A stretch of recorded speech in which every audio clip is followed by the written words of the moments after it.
Ito yung tuhod niya mga idol. Sa bukid. Nasa sobrang ano daw. Tingnan niyo idol. Ito ang gamit ko idol.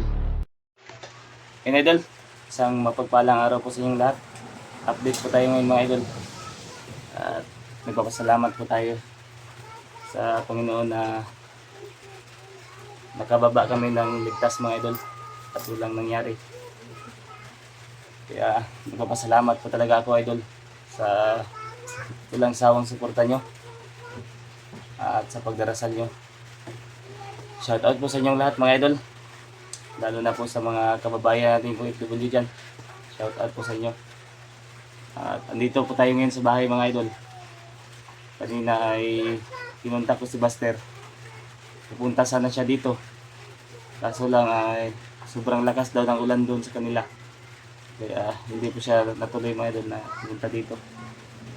Kaya andito po yung papa ko mga idol. Kasama ko siya. At medyo masakit pa talaga yung tuhod niya. Kaya siguro sa ano idol, sa paglalakad, matagal din doon sa bundok. At may edad-edad na. At ako idol ay katawan ko na lang yung linda ko. Parang sakit pa. Siguro sa mga bugbog. Grabe talaga yung ano, pagbugbog nila sakit. At sinira pa ni Jipot yung cellphone ko. Ang cellphone ko ngayon idol ay may ano, may guhit, dalawang guhit.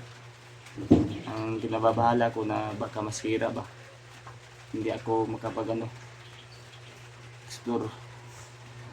At antayin ko na lang siguro na nakasahod tayo para paano paayos natin yung cellphone ko. At nandito plus papa mga idol. Kamusta ba? Kamusta tuhod? Sakit pa yung tuhod niya mga idol. Sa bukid. Nasa sobrang ano daw, sa taas ng inakyat namin. Kaya masakit yung tuhod niya. Kaya tiis-tiis lang muna. At ito po yung bahay namin idol. Ano na, pasensyahan nyo na po idol. Dahil sobrang kalat at may butas na. At siguro baka punta kami bukas kay Buster. Kaya papasalamat talaga ako idol sa ano nyo, walang sawang suporta. At umabot tayo sa ganito. Kung hindi dahil sa inyo mga idol ay hindi tayo hantong sa ganito, magbagong buhay. Salamat talaga ako idol. At 7K subscriber na po tayo. Nagsimula na po tayong magsahod ng kunti. Pero matagal pa yung ano idol, matagal pa yung makukuha. Aabot pa ng mga 3 months siguro. Yung kapatid ko na bunso namin nandyan sa kabila, yung babae at mga anak niya nandyan, mga pamangkin ko.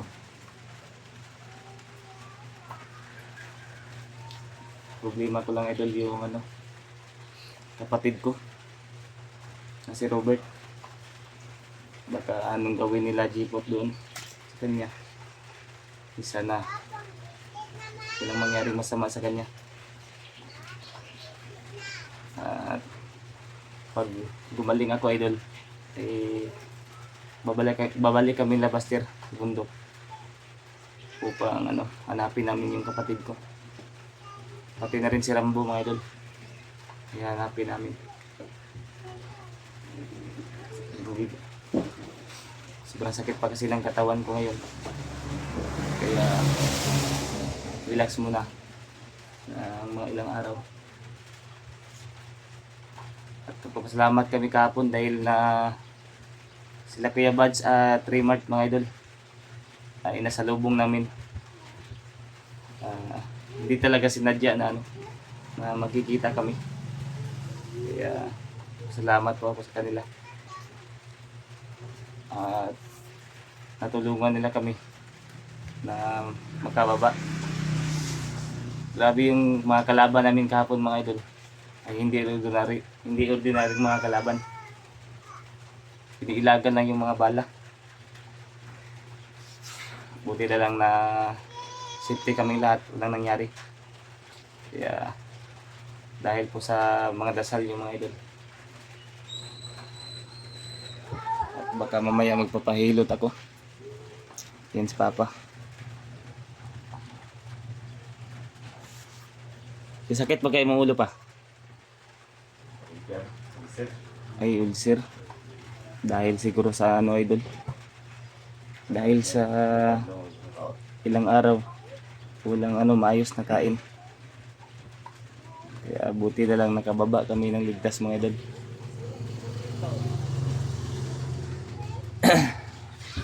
At ako yung katawan ko talaga ang sobrang sakit pa. Kaya kailangan talagang mag-relax. Nasunod pa, yun nag-apas-apas dito pa. Kaya delikado kayo. Kaya sabihan ko si Papa Idol na sa susunod hindi na siya pumunta ng sa bundok.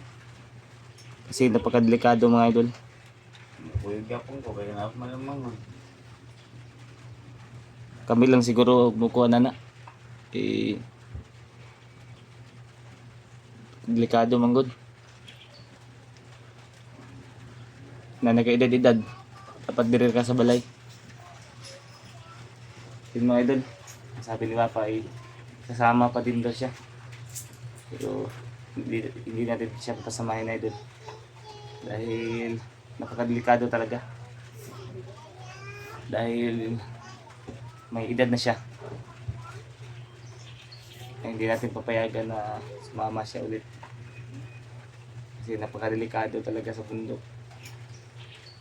At kapag andyan sila Pastor ay kaya naman namin na kapag may mga humarang o makakalaban kami sa jipot, kapag magkakasama kami la Pastor ay sigurado kaya namin yun. At pasensya na po pala idol. Dahil nung nahuli ako pati kayo ay na-stress. Kaya pasensya na po lahat. Pasensya na po sa inyo mga idol. Dahil sa akin kaya ano pa kayo ng problema, kaya hindi ko na po ulitin yun idol. Kaya salamat talaga po dahil kahit ganun na nangyari ay andyan pa rin kayo, lagi nakasuporta. Kaya shout out po pala mga idol. At I love you po sa inyong lahat. Lalo na sa mga single dyan. Kagaya ko single. Joke lang yan idol. Para huwag tayo tawa din tayo minsan. Para hindi tayo mabilis matanda ba. Yan siya pa. Sakit pa ng tuhod niya at yung tuhod niya at tiyan niya. Dito ako natutulog idol. At doon sa kabila si Papa. Doon ang kwarto niya. At ako dito. Ako lang mag-isa dito. Asawa na lang ko lang mga idol. Joke lang. Kung musa ka balik pa ayun siguro kuyog pa. Kay delikado kay ba. Kami lang bahala to mangita kay Robert. Delikado kayo eh. Parang kuan ba mga dandagan. Sabi na rin gabi idol, matulog, tintugnawa. Sobrang ginaw kapag gabi doon sa bundok. Kaya masama talaga kapag kapag laging nababasa ng ulan. Kaya si Papa dito lang muna sa bahay. Kami na lang muna maghanap kay Robert. Kami labaster.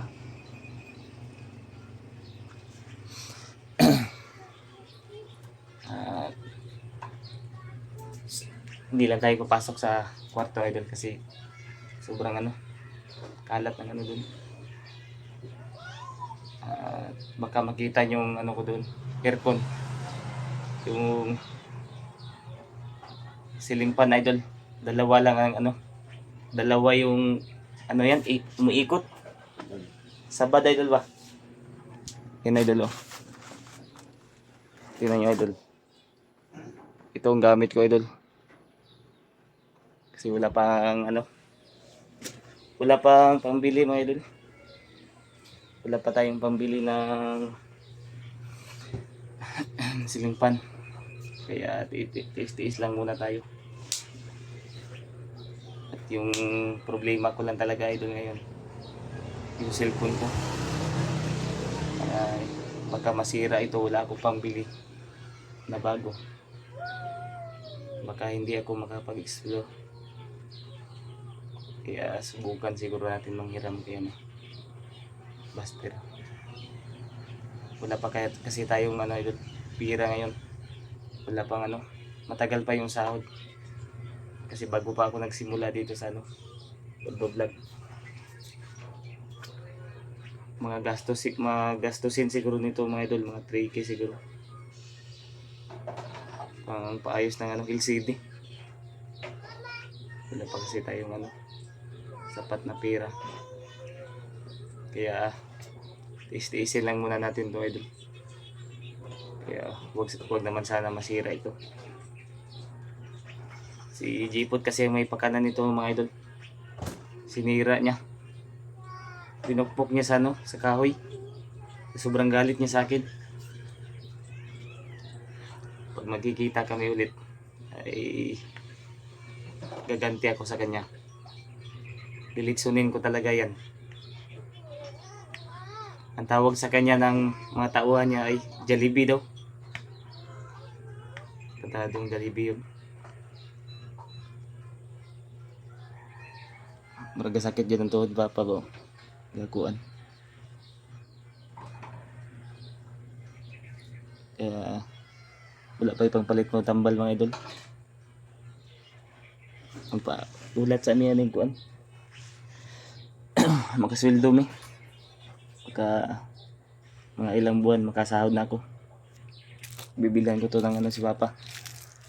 Pang bili ng gamot. Sa ngayon wala pa talaga idol.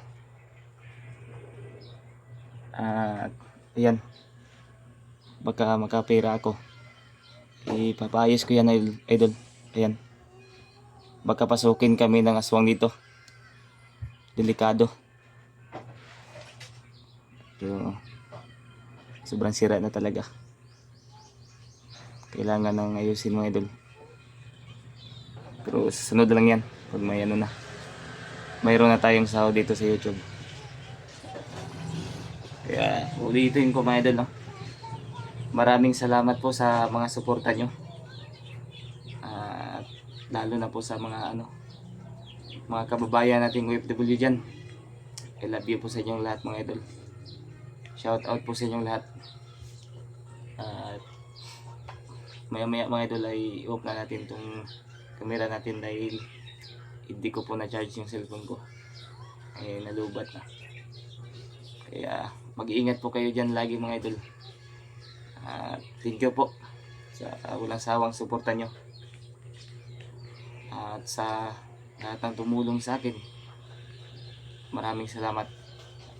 Love you po sa inyo lahat mga idol. Basig makahiram ko niya kay Buster pa. Palitag tambal. Imong tiyanog. Kuan. Imong tuhod. Unsay tambal tambal na ba? Sa ulcer unsa man? Pamas ba rin naman itong kwarto na ko. Tambal sa tuhod? Itong kwarto. Tungkan ba gwapo to tungkan? Do iskilan? Unsa to? Mahal no? Dapat mo gud kuan gud budget ron. Banton ta kay Buster pero wala man tay kuan motor. Yan. Mangiram tag motor wa puntay pantubil pod. Kaya dito na lang kami doon. kagabi ay nanghiram lang po ako kay Buster na pamasahe namin. Wala kasi kami service ba. Kaya humiram na lang kami kay Buster kagabi. Para makauwi kami. Si Papa kagabi, pagod na pagod talaga siya mga idol. At ako din. Grabe yung katawan ko, parang binalian ako ni Jipot. Pag nagkaharap kami idol ay babalian ko din yan. Grabe yung kasamaan niya. At sa lahat ng mga idol, sa lahat ng yung chinata ni ni Jipot na yung hawak pa ako nila, lahat ng mga supporters ko ay siguro chinata niya. Kaya ako yung humihingi ng pasensya mga idol sa inyo dahil hindi naman natin kagustuhan yun. Pero malaki talaga yung pagkakamali ko na umakyat ako ng mag-isa. Kaya sorry talaga mga idol. At idol, hanggang dito lang po yung video namin. At maraming salamat po sa inyo. Maraming salamat sa suporta nyo. I love you all. God bless.